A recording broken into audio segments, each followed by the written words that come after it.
She was the biggest drug dealer in America.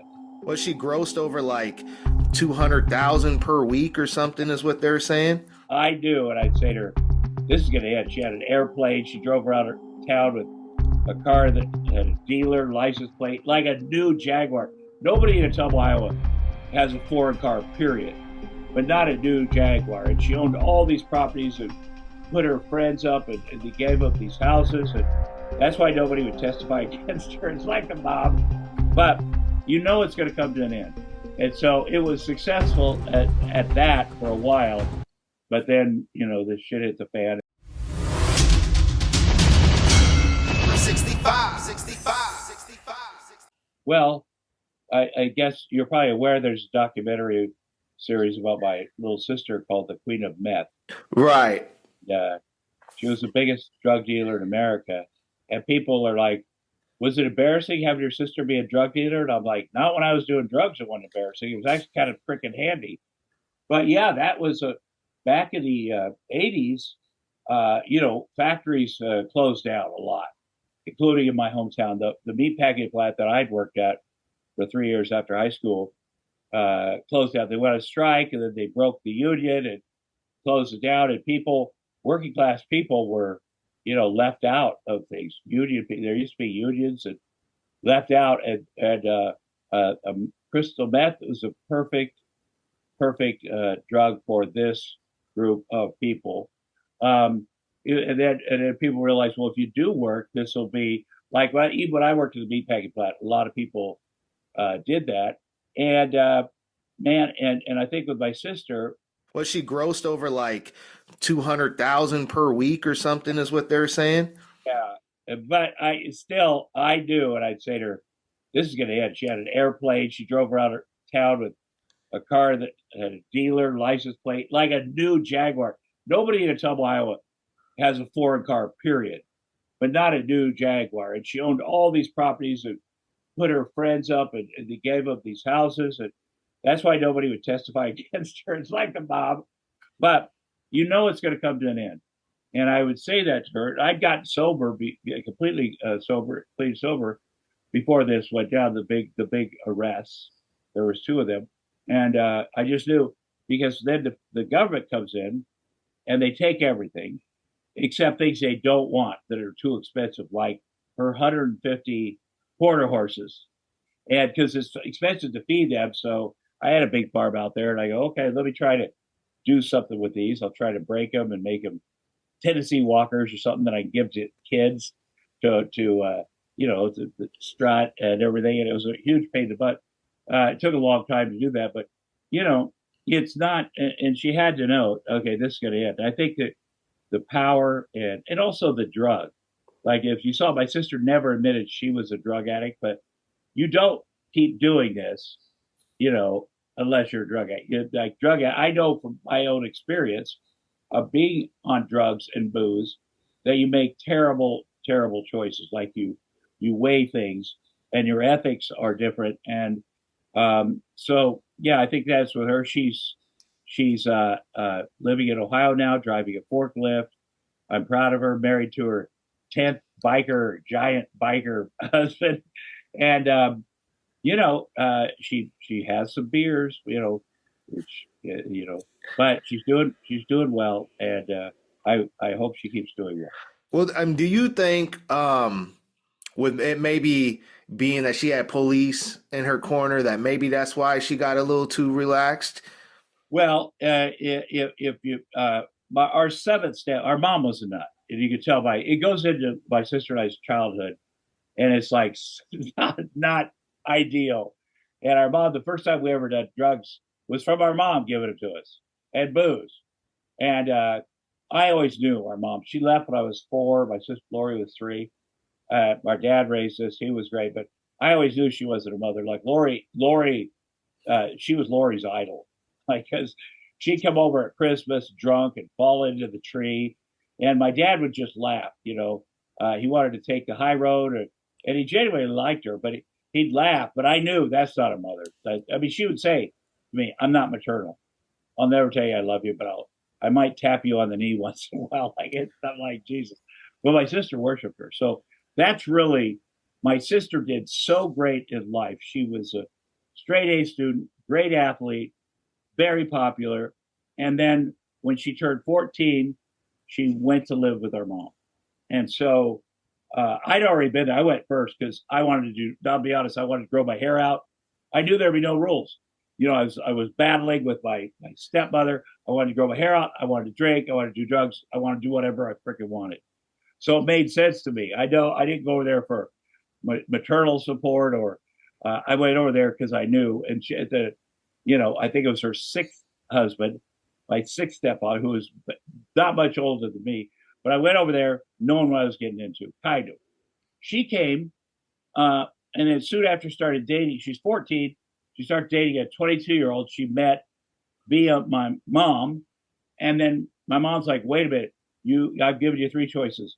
I'm going to have him arrested because he's a pedophile, or you can break up with him, or you can marry him. And then, of course, she's like, you're 14, you're stupid. Like, I will marry him. So my mom drives the three of them down to Missouri, where it was legal at the time for a 14-year-old to get married with parental permission.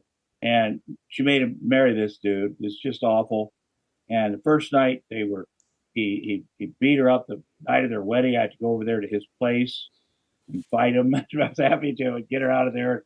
He cheated on her with a 12-year-old girl. It's an awful story. Wow. He ended up dying in a mysterious fire in his own bed. The police didn't solve, but our, small town justice.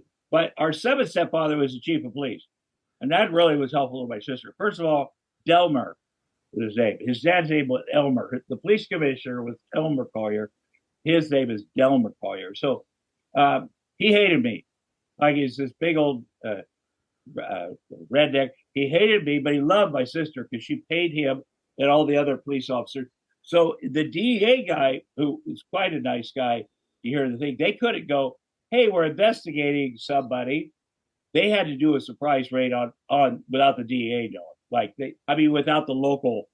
So they had to come in with helicopters and battery rams, and they notified them right when they were doing it. Like, this is a big operation. My sister had a 200-acre farm and had built an underground lab and had a genuine scientist up there making her meth because she's like, I'm going to make the best meth. And she was working with the Mexican mafia at first, which meant sending guys out to the coast here and dealing with them, getting the chemicals, the 55-gallon drums, whatever. And then at one point she went, I'm going to do it. I don't need them. I'm just going to make my own here, and it's going to be the best. And because Ottumwa, Iowa is centrally located halfway across America, close to the interstate freeway. All these bikers that work for her, it was easy to transport the stuff. And so it was successful at that for a while. But then, the shit hit the fan. And not only they arrest my sister, who was the number one person, but the people below her. So our town lost a whole generation, where these kids, including my nephew, who was 7, my sister and his father left when he was 7. Middle of the night, cops came in, and they never came back. But when he was an adult, my sister came back out of prison. My brother-in-law died in Fort Leavenworth. Like, one day you're a kid, you're 7, the cops bust out all the doors, hold a gun on you, and then your parents are gone, really forever. Was she making money prior to your career? Oh Was yeah. she? Well, she was making money. When I say 1983, I started doing stand up here and there, maybe HBO, but it wasn't a big deal. It wasn't a big deal until I moved out in January of 1988 here to write the Roseanne Show. Like, Roseanne and I done HBO specials together, which was fun, but really coming out and writing that show and having that show be so successful, producing it, and then eventually acting in it, that's what things. And that was, my sister was already a big drug dealer, and So she never invested into your career prior to that, or you never like, hey sis, throw me a couple bucks. yeah, I think honestly, I think my grandfather and maybe her husband loaned me $5,000 to move out, or maybe 10 to get my shit together out in LA when I moved. I think of that. I mean, she certainly brought everybody to my shows. And then when I hadn't paid him back, this because when I first moved to LA, January of '88, going strong, got a great job, and then there was a writer's strike, and then I was like, holy sh! So I had to travel around, try to find jobs. Everybody in my business did. It was a big writer's strike, and I think I was late on my payment to Floyd, and he's like, "You don't want? I'll send somebody out there." But I did pay him, and I did appreciate him helping me. My grandfather, who's the tightest human being ever, he died. When he died, he had millions of dollars. He never spent. He's from the Depression. He wore old crappy T-shirts that the guy I mowed his yard gave me. You know, he smoked not Camel cigarettes, generic freaking. Like he was the tightest he would be, and he had loaned me money, and he did make a speech about like he was also head of in charge of Social Security and welfare for the state of Iowa. Like he had a job where he saw a lot of different things, but he did make a speech from everybody in his retirement that I was the only person that ever paid him back of all the grandkids, the church, the Theban Methodists. One person, Tommy, paid. I'm like, Wow. but yeah.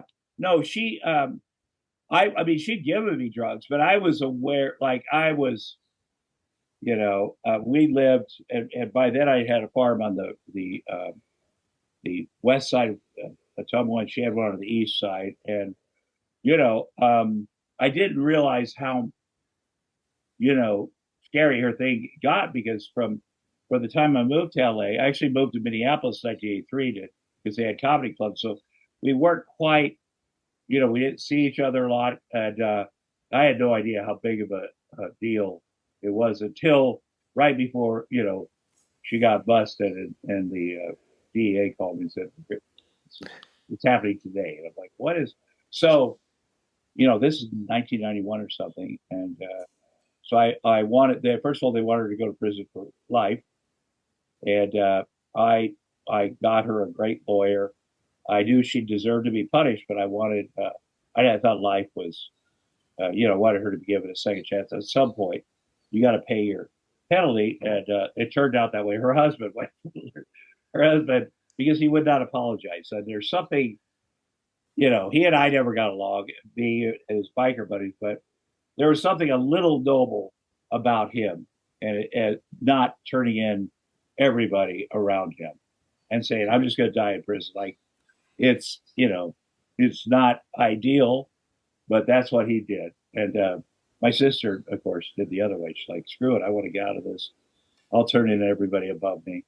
And so yeah, and then of course she went back again, but here we are.